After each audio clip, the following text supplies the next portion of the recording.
जब तक सत्संग मिल रहा था, मन भगवान की ओर जा रहा था, संसार के बारे में जो जो समझाया था वो भी समझ में आ रहा था, वो उधर गया। फिर मम्मी पापा, बीबी, पति, बेटा, बेटी सबने खींच लिया, फिर वहीं पहुंच गया। अब वो संत दिन रात तुम्हारी खोपड़ी पर कहाँ बैठा रहेगा? वो जगा के चला गया, औरों को जगाएगा। अब अगर कोई सचमुच तत्व ज्ञान को बार बार सोच के जागना चाहिए, स्कूल जाना है, पढ़ना है, भविष्य बनाना है, ऐसा सोच करके अगर कोई जाग जाता है,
प्रेम रस मदिरा में एक पद है, सदा सो सोई दुल्हन जाग।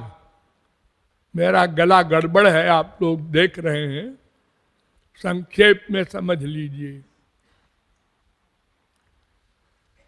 3 तत्व सनातन तत्व है, ये आप लोग अच्छी प्रकार जानते हैं। ब्रह्म, जीव, माया। इसमें माया तो जड़ है, बस 2 तत्व समझिए, चेतन, एक ब्रह्म, एक जीव। इन दोनों का वैसे तो बहुत सारे संबंध हैं, या यूं कहिए कि सारे संबंध इन दोनों से है।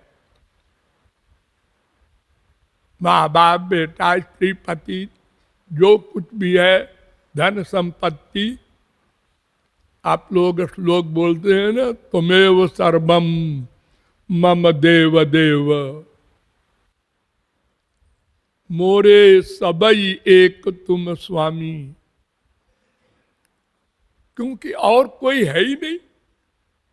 अरे माया तो जड़ है, वो चेतन का उससे कोई संबंध ही नहीं है, तो वो ब्रह्म और जीव 2 ही बचे।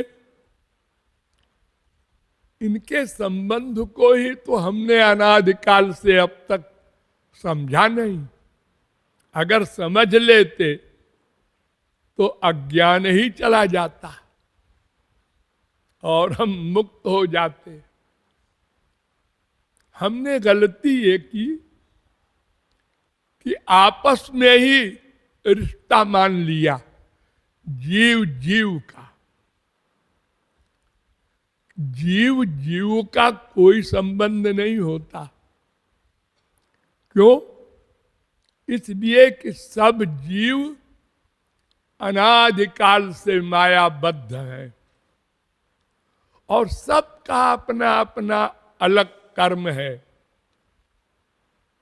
और सबके शारीरिक रिश्तेदार भी अनंत हो चुके,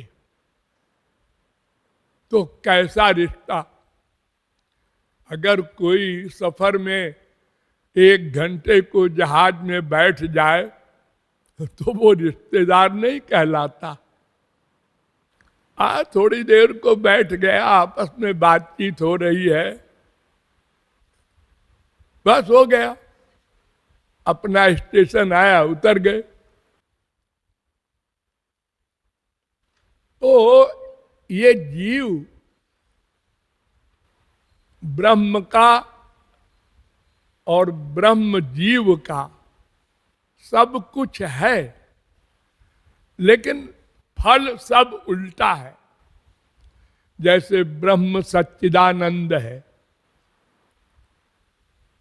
सत नित्य है, भगवान का शरीर कभी नष्ट नहीं होता और जीव मरता रहता है, फिर पैदा होता है। पुनरपि जननम पुनरपि मरणम पुनरपि जननी जठरे शयनम, उल्टा है। ब्रह्म सर्वज्ञ है, यह सर्वज्ञ सर्वविद जस्त ज्ञानमय तपः, वेद कहता है। और जीव, अरे जब पैदा हुआ है तो आऊ भी नहीं जानता था बेचारा। बड़ी मेहनत के बाद तो उसने मां को पहचाना, काखा गाघा के लिए बड़ा परिश्रम किया। इतना अज्ञानी, ज्ञा ज्ञौ दा भजा बीष निशा, वेद कहता है। और ब्रह्म सदा आनंद स्वरूप है, आनंद स्वरूप। और जीव बेचारा एक क्षण को भी अनंत जन्मों में आनंद का एक बिंदु भी नहीं पा सका। अरे और तो और आनंद किसे कहते हैं, यह भी नहीं समझते हमारे विश्व के 99% लोग। इतना अज्ञान है। तो इसलिए वो कहता है सदा से सोई, सदा सो। सदा सो माने जब से भगवान तब से। तस्मिंश्चान्यो मायया सन्निरुद्धा। 2 पक्षी हमारे अंतःकरण में है, एक हम, एक हमारा बाप, हमारा अंशी, हमारा सर्वस्व भगवान। लेकिन एक माया सन्निरुद्धा, एक मायाधीन है और एक मायाधीश है। ये अंतर है। एक मायाधीन होने के कारण माया से मुक्त होने के लिए प्रतिक्षण कर्म करता है और फल भोगता है। दूसरा पक्षी उसका हितैषी है, वो उसको कर्म करने की शक्ति देता है और पुराने कर्मों का फल देता है। अन्यथा तो हमको मनुष्य शरीर हमेशा भी मिला करे और पिछला कमाया खो जाए, तब तो हम कभी भगवत प्राप्ति कर ही नहीं सकते। तो बड़ा दयालु है हमारा बाप। तो हम अनादिकाल से कभी शुरू नहीं हुआ हमारा अस्तित्व और अज्ञान कभी शुरू नहीं हुआ। एक दिन, ये दोनों शब्द याद रखना। सदा से हम अज्ञान युक्त हैं, माना कि भगवान के अंश हैं, भगवान की शक्ति है, लेकिन मायाबद्ध शक्ति है। क्योंकि एक बार माया मुक्त होने के बाद फिर सदा पश्यन्ति सूरया, फिर वो कभी मायाबद्ध नहीं हो सकता, ये प्रमाण है। इसलिए वो कह रहा है सदा सोई, सोता रहा। तो सोता रहा आप नहीं कहते, सोई कहते। हाँ, ये समस्त जीव, जीव शब्द वैसे पुल्लिंग है, आत्मा शब्द भी पुल्लिंग है, लेकिन इसका असली रूप स्त्रीलिंग है। जैसे भगवान बड़ा भारी पुल्लिंग है, लेकिन उसका नाम ब्रह्म है। ब्रह्म तो नपुंसक होता है। तो शब्दों से कोई मतलब नहीं, जीव का असली रूप है जीवा ब्रह्मादय प्रोक्ता। ब्रह्मादिक सब जीव हैं, एक श्री कृष्ण पुरुष है, और ब्रह्माद्या स्त्रिय एव ही, ये सब स्त्री रूप है।